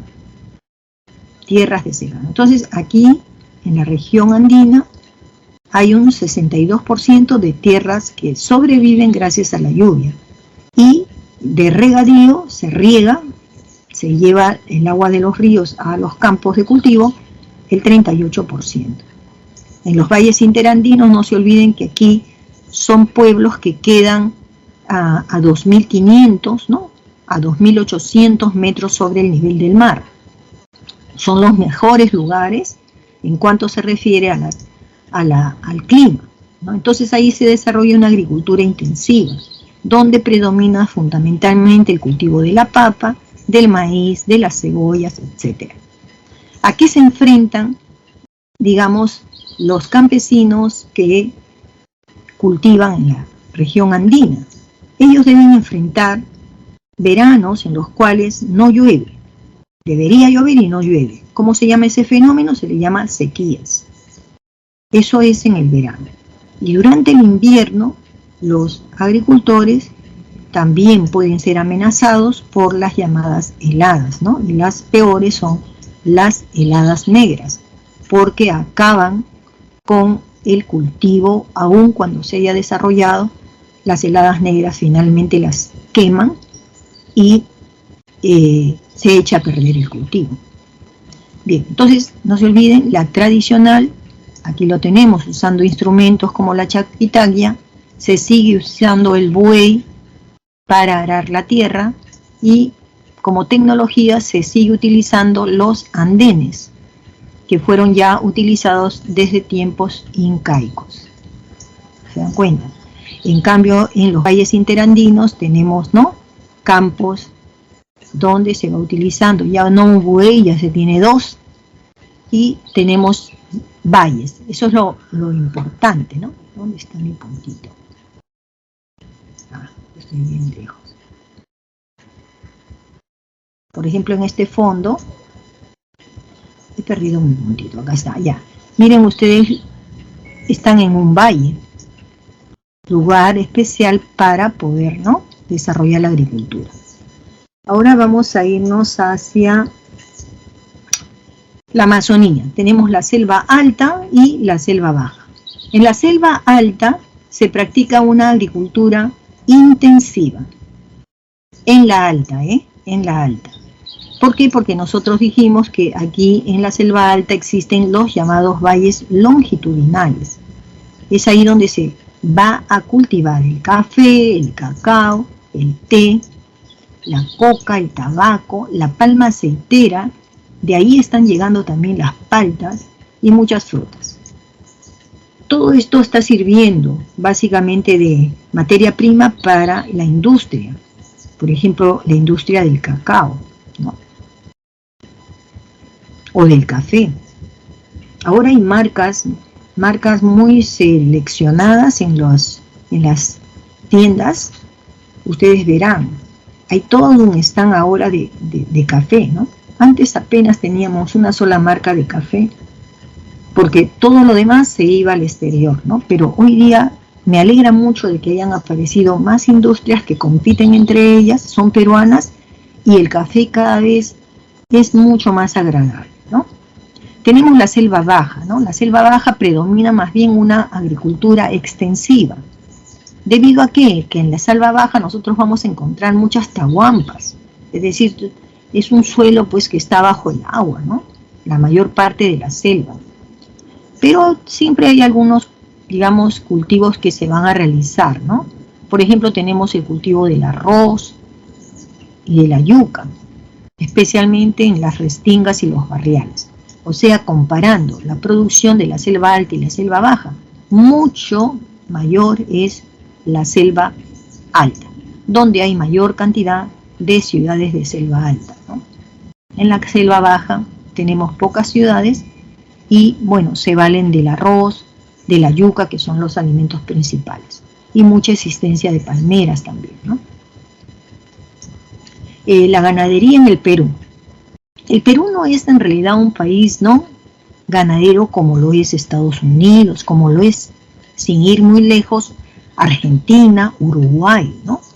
En Argentina, Uruguay y en Brasil sí hay una importante, ¿no?, crianza del ganado vacuno, pero en el caso nuestro no, porque el relieve de nuestro territorio es bastante accidentado y para eso se necesita grandes extensiones, ¿ya? Tenemos aquí, según el resultado del cuarto censo agropecuario, que en el sector vacuno va a predominar siempre la raza criolla. Y no solamente para el vacuno, vamos a ver que también, ¿no?, para el caso, por ejemplo, de los ovinos, también lo que predomina es el ovino criollo, el ovino criollo. Si se trata, por ejemplo, de los cerdos, el que más predomina es el de la raza criolla, ¿ya? Entonces, ¿qué quiero decirles con eso? ¿Quién es el criollo? El criollo, ¿no es cierto? También se le da no, ese nombre a los animales porque cuando llegan los españoles traen el vacuno, los ovinos, los porcinos, lo traen. Eso no existía aquí en América del Sur. Ellos lo traen. Y desde la colonia, desde aquellos años hasta el día de hoy, ha habido mucha reproducción entre esos animales que venían desde España, ¿no? Y se cruzaban aquí con los que ya no, bueno, nosotros no lo hemos tenido, pero es aquí en Perú donde empieza a haber cruces y cruces y cruces. Y les cuento algo, que no solamente en la colonia fueron, ¿no?, importados los caballos, las vacas y las ovejas y los cerdos, ¿ya?, sino que hasta el día de hoy, sobre todo grandes empresas dedicadas a la producción de carne, siguen comprando, siguen importando estos vacunos. ¿Para qué? Para que al cruzarlos con nuestra raza criolla produzca más leche, más lana, más cuero, qué sé yo, ¿sí?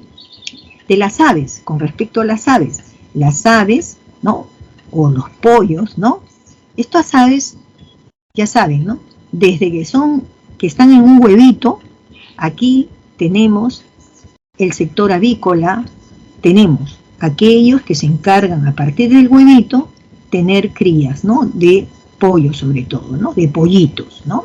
Y esos pollitos luego son engordados y luego ya se llevan a la industria, ¿no?, del pollo.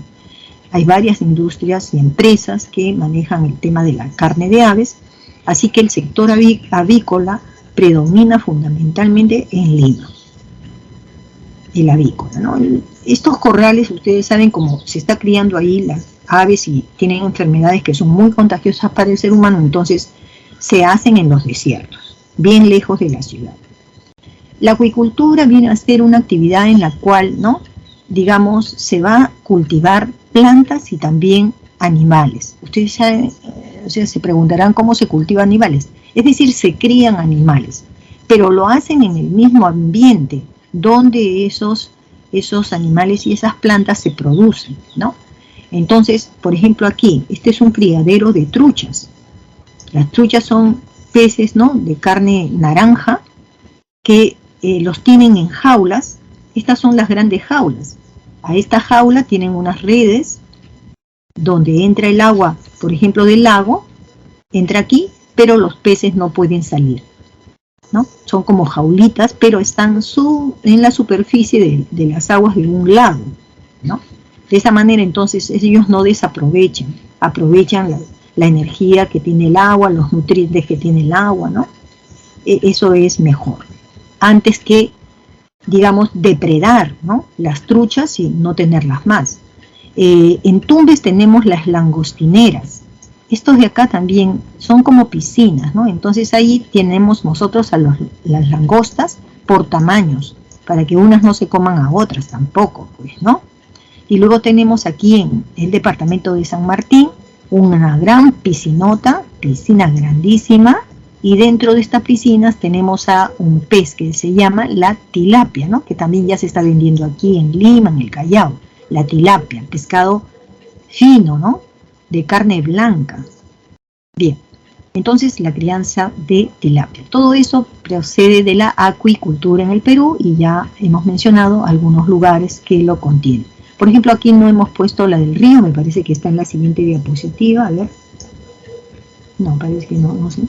Bien, entonces, camarones de río, ¿dónde me voy a comer eso? A Arequipa.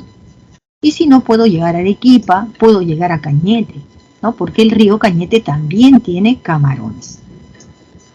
Sigamos. Tenemos la pesca.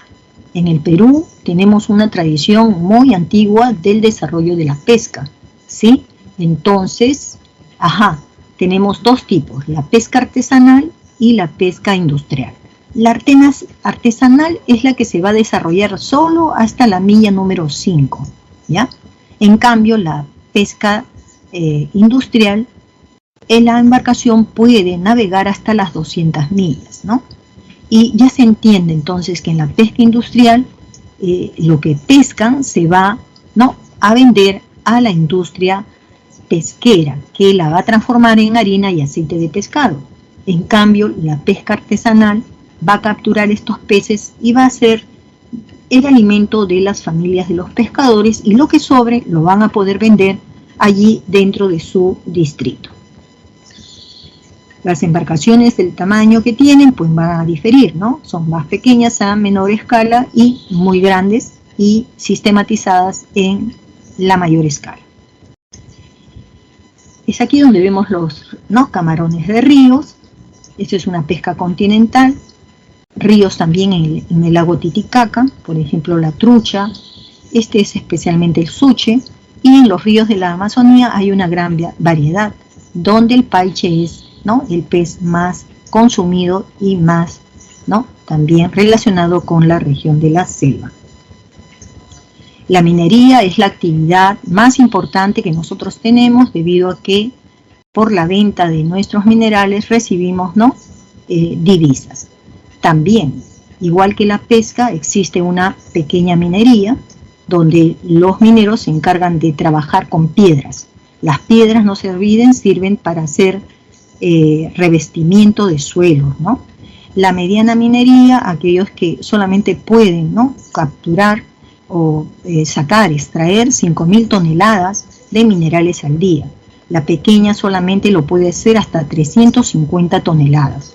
La gran minería es la que se lleva casi todo, ¿no? Grandes capitales, grandes consorcios, muchos son empresas mineras extranjeras que han ganado concesiones dentro de Perú y se quedan 40, 50 años. Miren el puesto que tiene Perú en cuanto a los minerales. Primeros en oro, en zinc, en plomo y en el estaño.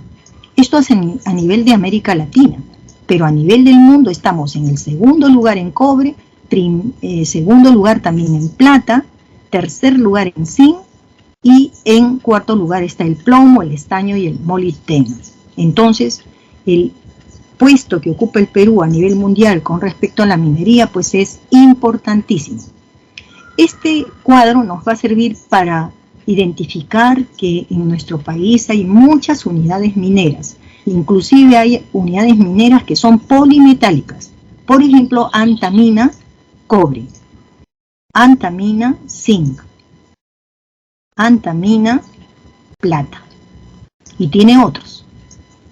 El oro, ¿dónde lo vamos a encontrar? Básicamente lo vamos a encontrar en Cajamarca y La Libertad, ¿ya? Cajamarca y Libertad, en Chaupiloma, en varios sectores. De aquí extraemos gran cantidad de oro, ¿sí? Y hierro, el único lugar donde estamos explotando porque existe, ¿no?, reservas, es en Marcona, Ica. Ahí están los chinos trabajando en Marcona.